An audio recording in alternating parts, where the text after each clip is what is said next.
All right, what is going on, guys? Stage 11 is done. 2024 Dakar Rally, stage number 11 has done and completed, and it is time for the results.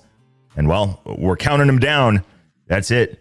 Just one more stage. So doing things a little bit different today. You guys know I've been doing 2 episodes, doing results and then also doing the preview show. But I don't know why I didn't think of this earlier. Just wait a little bit longer, and you'll get the map for the next day. So today we'll also be covering tomorrow's stage, which is going to be the lap around Yanbu. So maybe a victory.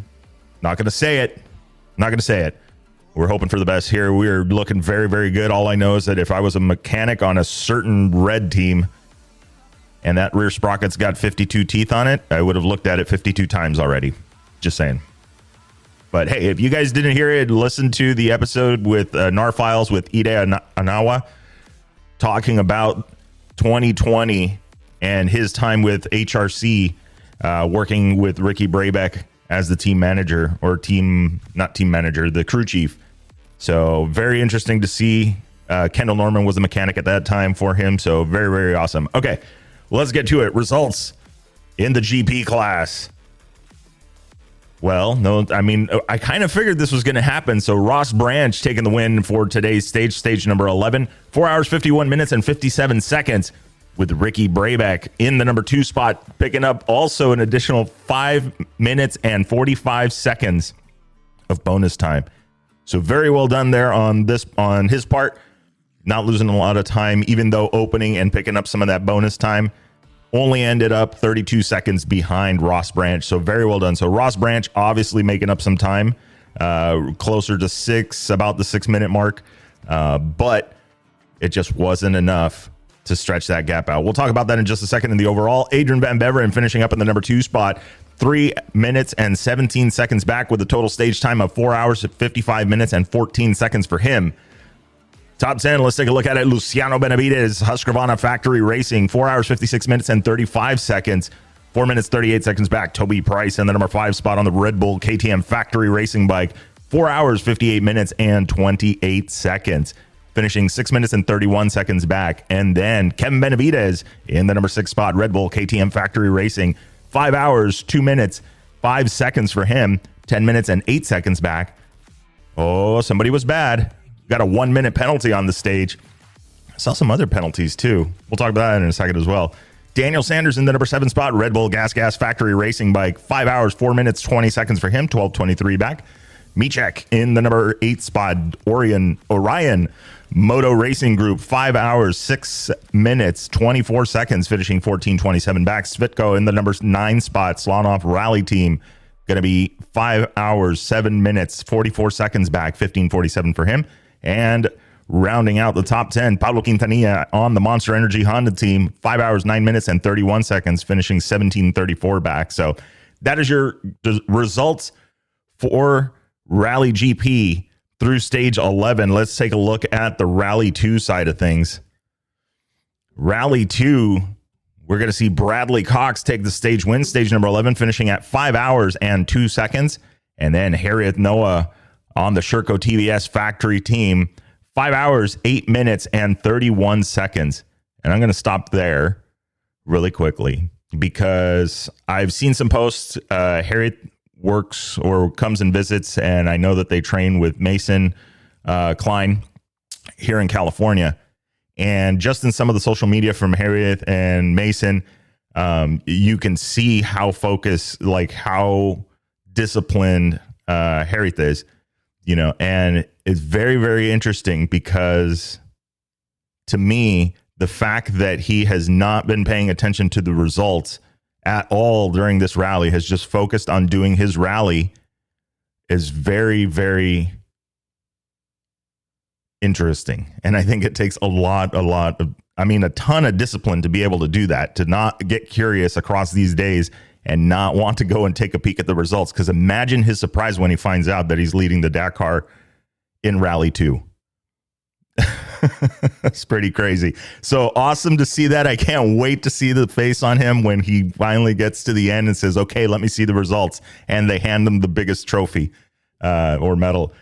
That is going to be really awesome. So hats off to Harriet Noah. I know he's been working on it last year, plagued with problems. And this time around, well, he's setting the hot lap in the Rally 2 class. So Let's move on to this one. Devesi on the BAS World KTM Racing Team. 5 hours, 11 minutes, 21 seconds for him, and he is going to be 11 minutes and 19 seconds back on the stage. Milik in the number 4 spot. BAS World KTM Racing Team. 5 hours, 13 minutes, 27 seconds for him, finishing 13:25 back. Dumotier in the number 5 spot. Team Dumotier Racing, 5 hours, 18 minutes, and 55 seconds for him. Looking like 18 minutes and 53 seconds back. Duraj in the number 6 spot. Orion Moto Racing Group, 5 hours, 19 minutes, 12 seconds, finishing 19:10 back. Then it's Lapan in the number 7 spot on the Deuced Rally Team. 5 hours, 19 minutes, and 27 seconds for him. Looking like 19:25 back off the pace. And then Montanari on the Fantic. In the number 8 spot, Fantic Rally Racing Team, or Racing Rally Team.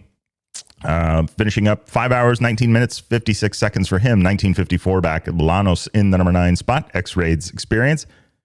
Going to be 5 hours, 26 minutes, 7 seconds, finishing 26 minutes and 5 seconds back. And along with Jacob Argebright in the number 10 spot on the Honda Deuced Rally Team. 5 hours, 26 minutes, and 11 seconds, finishing 26:09 back. Interesting. 4 seconds separating 9 and 10. And then there was the right column with the 15-minute penalty for both 9th and 10th. So Jacob Argebright somewhere along the stage picking up a 15-minute penalty. So we'll try and find out what happened there. Very unlike him. I'm very surprised. So we will see what happened there. So let's take a look really quick at the overall before we get to today's stage number 12, the lap around Yanbu. Overall, looking like right now, your 2024 Dakar Rally overall leader on the motorcycles, Ricky Brabeck on the Monster Energy Honda team. 49 hours, 37 minutes, and 57 seconds back, with Ross Branch in the number 2 spot on the Hero Motorsports team rally bike. 10 minutes and 22 seconds back. Adrien Van Beveren on the Monster Energy Honda team in 3rd currently. 14 minutes and 31 seconds back. So let's take a look at the bonus time thing. Bonus time, Ricky picking up 18 minutes and 28 seconds of it throughout the rally. So game changer for him, because that would definitely put him behind Ross Branch without it at this point. Ross Branch with 3 minutes and 59 seconds total of bonus time. And then you have Adrien Van Beveren with 15 minutes and 40 seconds of bonus time. And then in the number 4 spot, you've got Nacho Cornejo on the Monster Energy Honda team. He is going to be 38 minutes and 44 seconds off the pace of Ricky Brabeck. Then we have Kevin Benavides in the number 5 spot on the Red Bull KTM Factory Racing, going to be 42 minutes behind, 42 minutes and 19 seconds. Toby Price in the number 6 spot, Red Bull KTM Factory Racing, sitting at 47 minutes and 59 seconds back. Luciano Benavides in the number 7 spot, Husqvarna Factory Racing, going to be 55 minutes and 48 seconds back. Daniel Sanders in the number 8 spot, Red Bull Gas Factory Racing, 1 hour, 12 minutes and 25 seconds back. Stefan Svitko in the number 9 spot, Slonov Rally Team, going to be 1 hour, 54 minutes and 18 seconds back. And then Michek in the number 10 spot, Orion Moto Racing Group, being 2 hours, 43 minutes and 40 seconds back for him. So bonus time, really interesting. You know, I definitely want to try. I kind of want to do the math and see how bonus time has played into the 24 Dakar Rally. Just as it sits, you know, if Ross Branch is sitting 10 minutes and 22 seconds behind Ricky Brabeck currently, and Ricky's got 18 minutes. So if we remove this time from Ricky, he would be then 8 minutes and 28 seconds back. And then Ross Branch has about 4 minutes. So Ricky would still be about 4 minutes behind Ross Branch. So going into the final stage, that's still not, it's not a landslide. You know, we know last year that it was pretty close, and coming into the last stage, this obviously is a little bit different, you know, and with Adrien Van Beveren picking up 15 minutes of bonus time, he is right now 14 minutes away from Ricky on the clock. So that definitely puts it, that would still keep him in the mix. Nacho Cornejo with about 17 minutes, but he's about 38 minutes behind. So definitely would change a little bit up front, but it's not going to be, I don't think you could go back and say, you know what, the bonus time is killing it. It's not the right step, or it's not the right direction. I think it's helping people I think it's making it more competitive, and it's making it less of a penalty for opening a stage, as well as avoiding some of that Dakar swing stuff that we've seen in the past, people sandbagging and trying to trying to better their start positions and, you know, do all that stuff. I mean, I guess it's part of the strategy. But anyway, speaking of strategy, it's on to the next one. We are on stage number 12 now, taking a look at the rundown for the stage. We'll start at the top. Actually, we'll do the mileage first. 94 mile total liaison. Going to be backloaded on this one, about 53 kilometers in the morning, 99 kilometers in the afternoon after running the 174 kilometer special. So 94 miles for commute today. Their special is going to be 108 miles. That's it. It's 108 miles of racing left in the Dakar and a total of 202 miles left. So all said and done, the odometer at the end of the rally is going to read 4,936 miles is what they're going to be, what they would have covered. An interesting note, through stage 11, right through the end of stage 11, with Ricky Brabeck's current time. Let's go. Let me take a look at that one. With Ricky Brabeck's 49 hours, 37 minutes, and 57 seconds. Right now, his average across the miles is a 57 mile an hour average for the 2024 Dakar for your leader, Ricky Brabeck. So very interesting to see. I wonder how close that compares to the Baja side of things. So, all right, so let's get on with the stage. 3% dirt track for these guys today, 71% sand, 0 dunes, and 26% stoned track. So very interesting. I think it'll still be fast. When they say sandy, I have a feeling that this is going to be like those fast sandy tracks, you know, 2-track, maybe some single stuff, but nothing super crazy like dunes and stuff like that. So I think Ricky could still excel in this. I don't feel like we're going to see much of a shakeup up top, but you know, we'll see how it goes. It's still, any which way you slice it, it's still 108 miles of racing. And as Ross Branch said, you know, 10,000 to win it and 1 to lose it. So let's take a look at how this starts. So leaving Yanbu, they're going to head out to the depart special stage. They will be catching fuel right at the beginning of the stage. Our first timing point will be at kilometer 33, and then they'll move on to check 2, which is going to be at kilometer 129 along the race course. And then, or the stage, special stage. And then check 3 going to be at kilometer 147.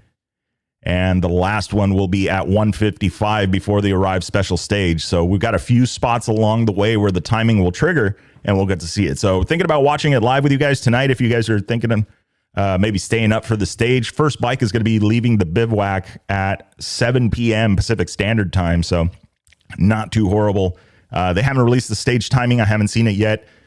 So it looks like we should be able to catch this one live. I don't think it's going to take them that long. 57 mile an hour average. That's about a 2-hour stage for Ricky. If it continues with that average. But I mean, that's including dunes. That's including everything up until now. And to be at 57 miles an hour, that's pretty crazy. So we'll take a look at that. And that does not count the liaisons, obviously, because the liaison part is not timed. So we can only take the stage distances and we can only take the stage time in order to calculate that. So very awesome to see that. So again, first bike leaving the bivouac, going to be out of there at 7 p.m. Pacific Standard Time, and then should take the stage start. I wouldn't think much past, 8 o'clock, 8:30ish, somewhere in there. So we'll see the stage timing tonight. Again, I'm thinking about watching it live. Maybe we do a live stream or something like that. I don't know. We'll figure it out. I got to see how the work day goes because, well, still got to do the 9 to 5 thing, you know, adulting. So that is what we have got going on for today's stage. Again, the big surprise there, or one of the things that, one, I was looking at the mile per hour average, and then the other one is that knowing that Harriet Noah on the Sherco has no idea what the results are, and yet he's leading the Dakar Rally. So very awesome to see that. We will see how this looks tonight as they shake out and get through this final stage. We'll catch up on some of the other results. Maybe we'll look up some of the vehicles as well and get that done. I'm thinking, I don't know. I think it's going to be a pretty good stay. Oh man, excited. We are almost there. And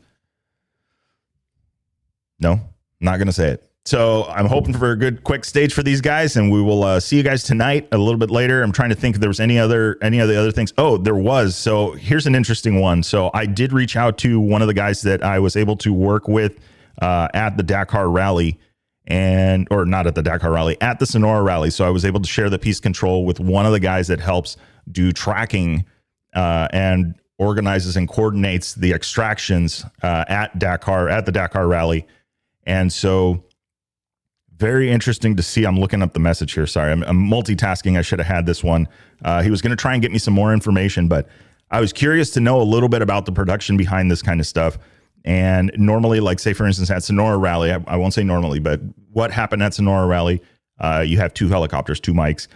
For this one, there are, let's see here. Here we go. So they've got 4 helicopters running the course. One of them has a medic on board. All the other 4 are medically capable, so they can get somebody out of there. One of them has the medic on board. And then for the Dakar Classic, there's one other that has one other helicopter. So you're looking at 6 helicopters total running these stages. So you've got a 200-mile stage, and you've got six helicopters running around for this. Then from there, one of them is capable of flying at night. They do have all of the required equipment and permissions, all that fun stuff to be able to fly at night to do nocturnal rescues. There are more than 12 rescue rigs, 4x4s that can go out that have medical staff with them that are out and placed along the course. So very interesting to see on that one. And then from there, looks like, okay, yeah. So that's where we're at. So he's going to try and get me some more information, or they're going to try and get me some more information on it.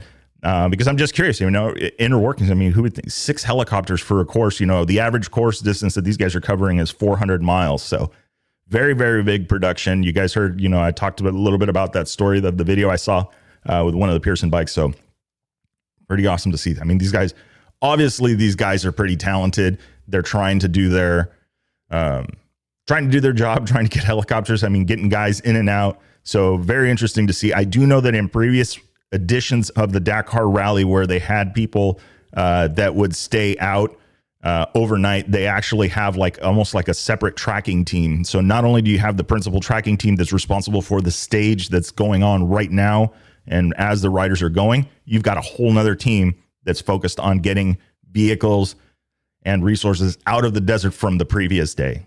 That's how big the Dakar Rally is with so many competitors. We only get to see a little portion of it, but once you actually do the math and how many competitors there are, how many cars and vehicles out there, there's a ton of stories that we never hear because they are out there. So pretty excited to see how this all shakes down. Again, we're getting close. 7 o'clock tonight, first bike on the Pacific Coast. First bike leaves the bivouac, so there should have a short liaison. So my expectation is somewhere between 8 and 8:30. We're going to see the first bike launch onto the final stage of the 2024 Dakar. So anyway, hope you guys are doing good. Have a great day. We will see you guys tonight.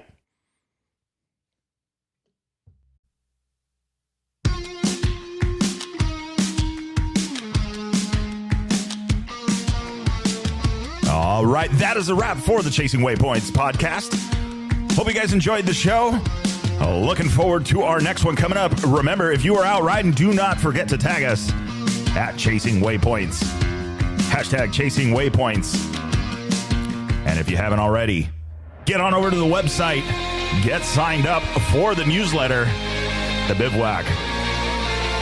North America's rally raid and adventure riding newsletter. Hey, let's have some fun. Let's find out what you guys up to. Let's get you featured.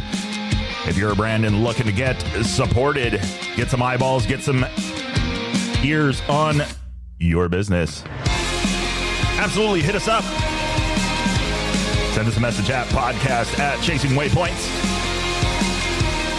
But anyway, that is a wrap. Remember, shiny side up. See you guys.